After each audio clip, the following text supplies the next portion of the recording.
going to show you how to make a roast dinner using your Neff oven and some of the innovative features and settings to help you get that perfect succulent roast.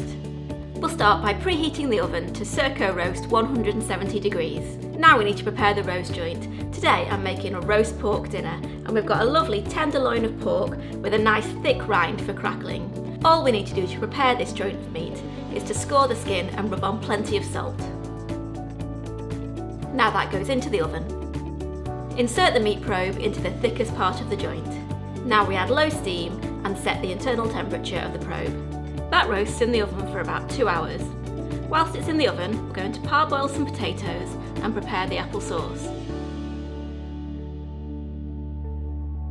The apple sauce will go on a lower shelf for 50 minutes, and then 45 minutes before the pork is due to come out of the oven, we're going to coat the potatoes in duck fat and place them on the wire rack. When the pork is cooked, the oven will let you know that the internal temperature is correct. So we're going to remove it from the oven and start on the gravy. We're going to use the juices from the roasting tin along with some cider and stock to make a delicious gravy. Now we're ready to slice the pork and serve it up with those crunchy roast potatoes, gravy and apple sauce.